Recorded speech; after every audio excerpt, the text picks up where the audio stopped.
Hello everyone, Ragnarok here, and here I am with a revision of my herb farming guide.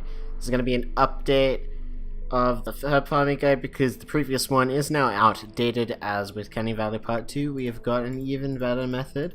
And also that old video was using my old recording setup, so I always wanted to update it. I was actually in the process of updating it when the update came out, and then I realized that hey, there's a better herb farming guide now, and I was like, you know what? You all deserve to know, so I have to do it. I was also having problems with shadow play, so I had to move all my settings over to OBS for a recording setup. So if you see any discrepancies in this video compared to my previous ones, that is why. I have to look over the video and see what's going on. This is actually about my 4th time trying to record this video, so hopefully it actually works and does what I want. Without further ado, let's get into the video. So I'll be breaking up this video into 2 sections. The first part will be for people in Plankerton and Sternwood, and the second part for people in Canny and Twine. The reason why I'm doing this is I want to highlight the difference between these 2 zones compared to the last 2, because there actually is a huge difference, and with Ghost Town introducing an alternate method, I want to basically document all the available ways to do it, all at once, all in this video. So when other stuff comes out, this video will still be relevant and people can still know how to do this. So first of all, let's start off with talking about Sternwood and Plankerton, and the reason why I'm grouping them together is because there is some discrepancies between these 2 zones and the last 2. The discrepancies between these 2 zones compared to the last all involve the looting of bushes. So in the older guide, I told you all this is the current best farming method, is to go around in a forest tile and go around and pick up all the bushes, and that is still the case, but there is some changes that happened with Sternwood and Plankerton. It was months ago, about the same time that my video was uploaded, but it reduced or diluted the loot pools. I'm not exactly sure what happened. It wasn't confirmed by Epic, and it's just kind of a thing that people just found out. It is definitely a fact, because like it could be RNG, but I've tested it for hours on end in every single zone, and I can confirm that Plankerton and Sternwood does have a much lower RNG chance to give you herbs. For some reason, it has a tendency to give you flowers. I'm not exactly sure why, but that is how it is. So if you want to farm herbs, definitely try to do it in Canny or Twine, because it's more consistent and more reliable. The Halloween event is going away in a few days, but if you see this video when it is uploaded and Hexylvania is still around, you should jump into Hexylvania and get all the herbs you can while it's still here. Hexylvania has the old drop rates on the herbs, so basically every single bush in that tile will give you a herb. And so if you want lots of herbs and you're still around when Hexylvania is, definitely do this, because you can get a lot. I was pulling probably about 50 to 70 every mission just by doing encampments, restarting, and then going in again. You get a lot of herbs. There's a lot of plants on that map because it's based on the forest, and that's how it works. So I won't actually jump into a Sternwood or Plankerton map here, because I wanted to just jump straight into a Canny one and basically just tell you the differences.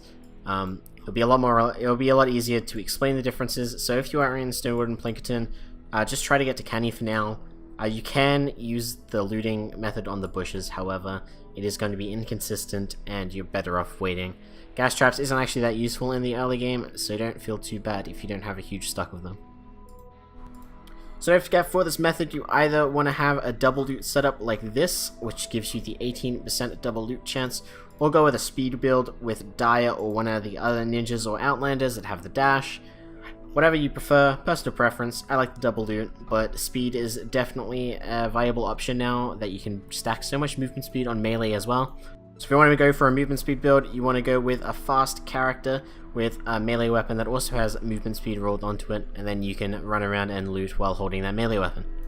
Now, for the people in Canny and Twine, there are 2 methods that you have at your disposal, and they're going to be the core of what makes your decisions for farming herbs. The first one is using the new Ghost Town. There is a breakable in it that gives you a lot of herbs, and I'll be showing you that in a second. However, I find it inconsistent to the original forest mode, just going around and looting the forest things. So I'll show you both methods, and definitely experiment with them on your own and decide what you prefer. My personal preference is, of course, the forest, because I find the straw thing that we have to destroy very unreliable for herbs, and I don't think the payoff is worth the time that it takes to find it. I also don't think the herbs on Ghost Town are that consistent. They're very spaced out sometimes, and I'd rather just be going bush to bush in a very reliable setting. Once again, before you farm any materials, make sure you are on private or friends, so you don't impose on anyone in public.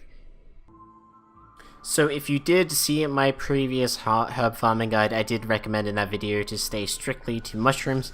However, that has changed a lot since then, and now the easiest way to do this is just pick every single flower and plant you come across, just like this. As you can see, it has a pretty reliable chance of giving you herbs just from the two right in front of us. So basically, you want to do this from any map that you prefer. As I said, forest has a lot higher density of these, so I prefer doing that. But if you're doing this method where I'll be showing you to go get the straw thing, you also want to be picking up the herbs. However, if you are going to go with the ghost town method, you should also loot the plants on your way to the straw maze, as it will make your herbs more consistent, because the RNG factor may make it that you just waste a lot of your time, and you want to make sure that at least you're getting something done.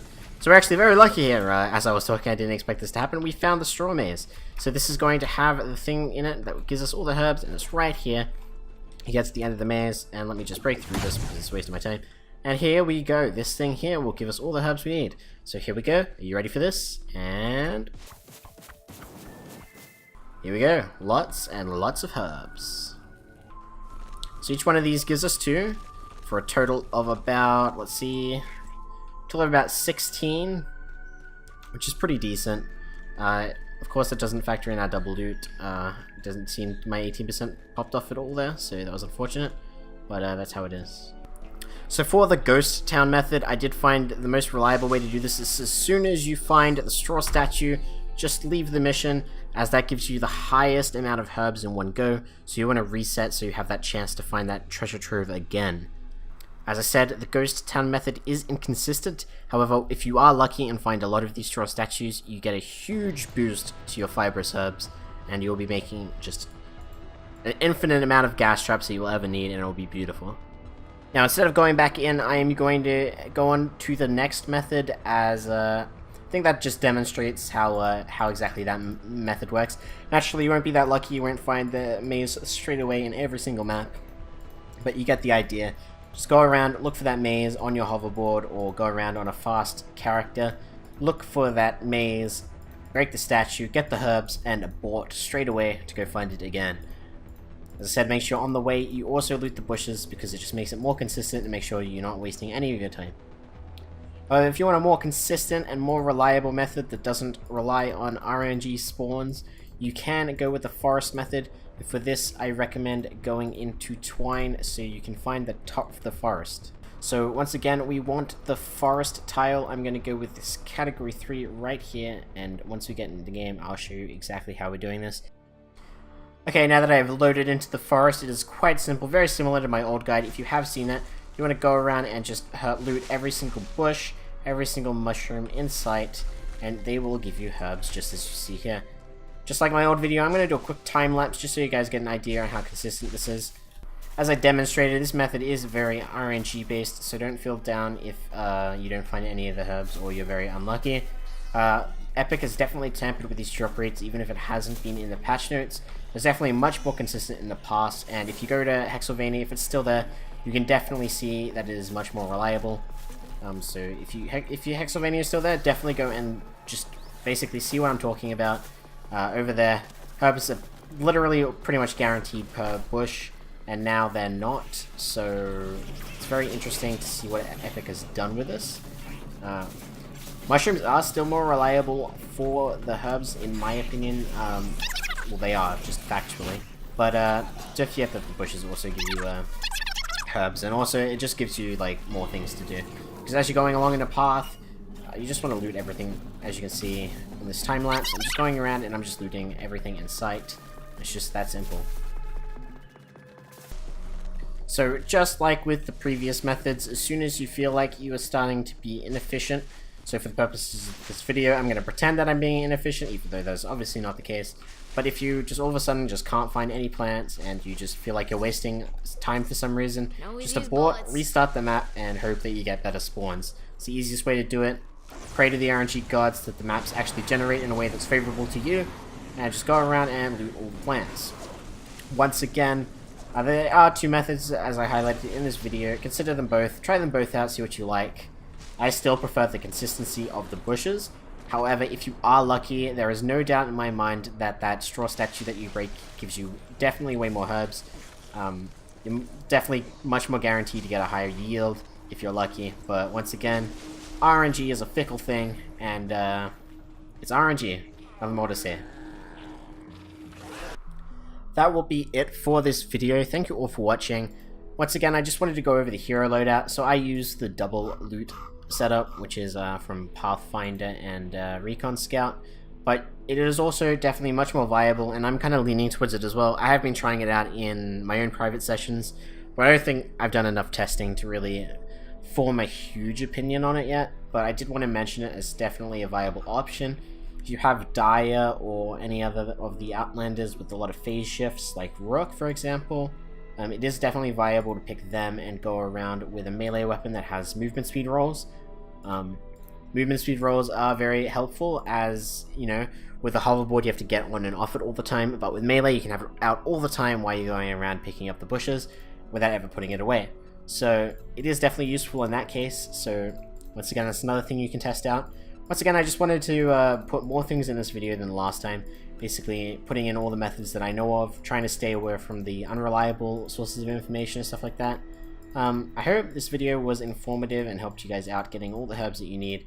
If it did, don't forget to like the video, subscribe to me if you haven't already. I always make farming guides. I stream on Twitch TV if you want to go watch me over there. I'm a variety streamer there. But that'll be it for me. Ragnarok, over and out.